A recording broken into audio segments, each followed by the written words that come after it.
You might remember back in 2015, the state of Indiana passed the Religious Freedom Restoration Act, a state version of that.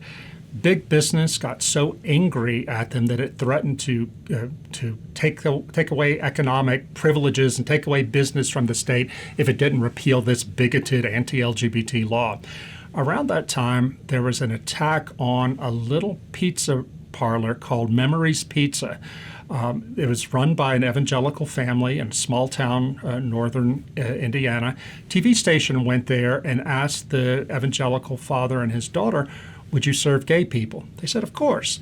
They said, would you cater a gay wedding? They said, well, no, we're Christians. It's against our belief.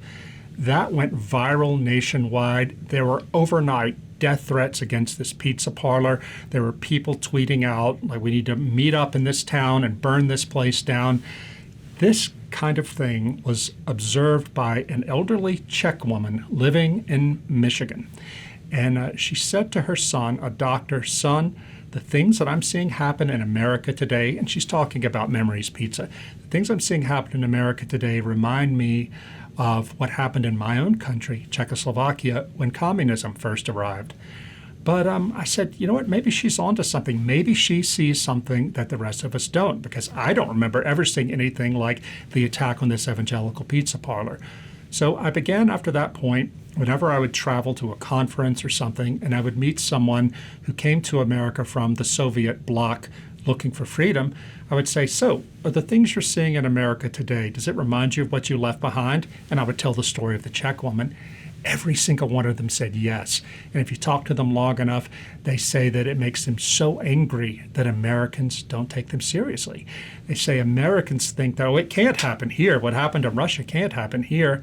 In fact, said Alexander Solzhenitsyn, the great anti-Soviet dissident, what happened in Russia could happen in any country in the world under the right circumstances. It doesn't look like totalitarianism that we're used to from history. There are no gulags, no secret police, that sort of things. But it is totalitarianism. Here's some examples. Cancel culture is the main one today. The idea that people are at risk of losing their job, losing their reputation, losing even their physical safety if they say the wrong thing. They get on the wrong side of left-wing woke ideology. Soft totalitarianism in America looks like school boards that teach critical race theory and put it through their schools while they deny that they're doing it, and then they write to the government, as happened recently, to get the FBI to look into these protesting parents as potential domestic terror threats. Soft totalitarianism looks like this campaign that we're seeing throughout children's media to convince children to believe in gender fluidity. This soft totalitarianism has many, many manifestations. What's so interesting about it, though, is that it's not primarily coming through the government. It's primarily coming through the institutions of our liberal democracy that have been captured by the woke. It started with universities, then went to media, then went to big business, and is now in law, in medicine, in sports, even in the U.S. military. And we're seeing the soft totalitarianism harden when you hear things, as I do all the time, from, say, professors inside universities who are seeing Christians being locked out of programs because they are judged by the elites who administer the programs as not worthy, as bad people, because they don't believe in critical race theory and LGBT pride and so forth. All of these things are happening around us right now, but so many of us, ordinary Americans, don't see it as totalitarian because it doesn't look like the Soviet Union. It doesn't look like George Orwell. In my book, Live Not by Lies, I hear from people who survived actual hard totalitarianism, Christians who endured communism, who are trying to tell Americans, wake up.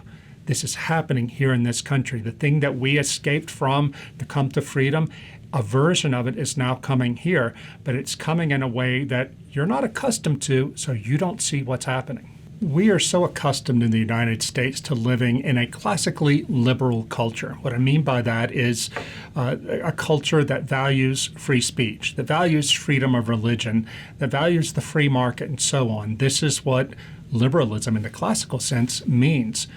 We have now passed beyond that into an illiberal progressive culture, one in which they don't believe in fairness. I come from the media. My background professionally is in newspapers. Over the course of my lifetime, we have gone from newspapers and all media trying to be fair to tell both sides of the story to a situation where media now only tells one side of the story, the left-wing, progressive, woke one, because they believe that there's only one truth. You're seeing this principle manifest itself through all kinds of institutions, and especially elite institutions. An important thing to realize is that the direction of a society is driven by its elites, any society. So when we look out today, wherever we might live, I live in South Louisiana, it's a fairly Christian place, a fairly conservative place. What we don't see is the power of elites within big business, within government, within universities, who are slowly strangling those liberties behind our backs because they all share the same ideology, and that is the ideology, this wokeness, that you need if you want to join their inner circle.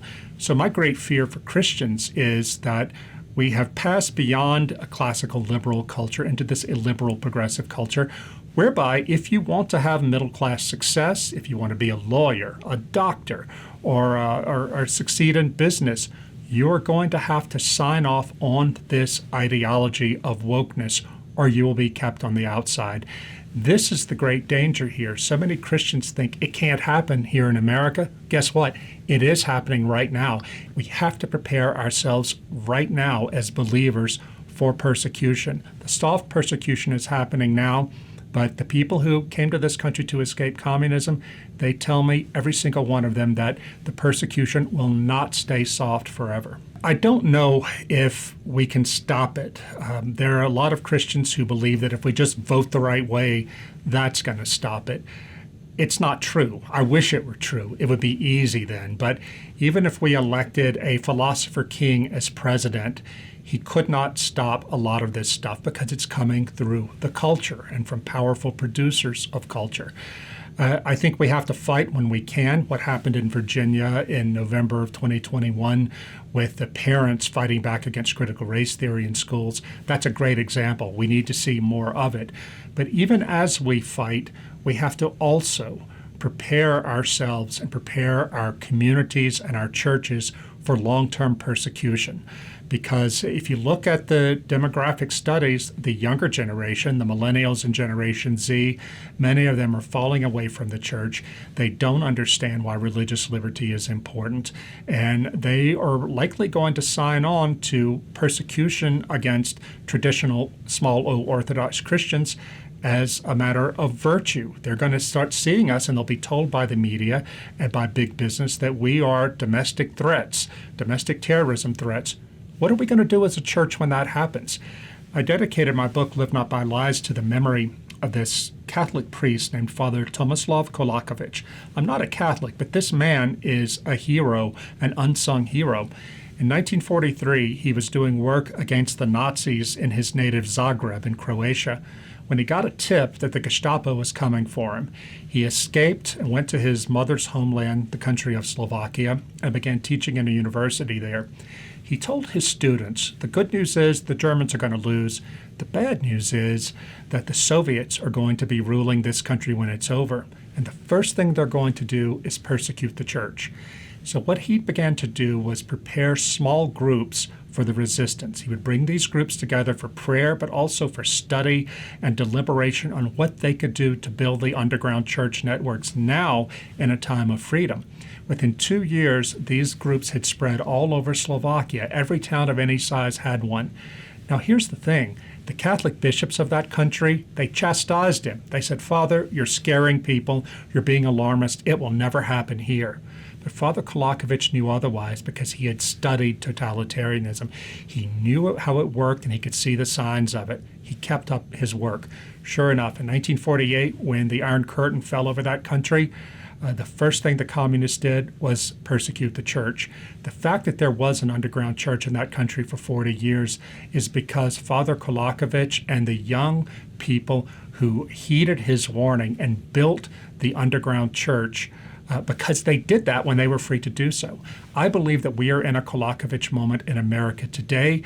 We shouldn't be afraid. The Lord tells us not to be afraid, but we should also be sober-minded and get about the business of building these networks and building these groups right now, so we will be able to help each other stand firm in Christ no matter what the world throws at us.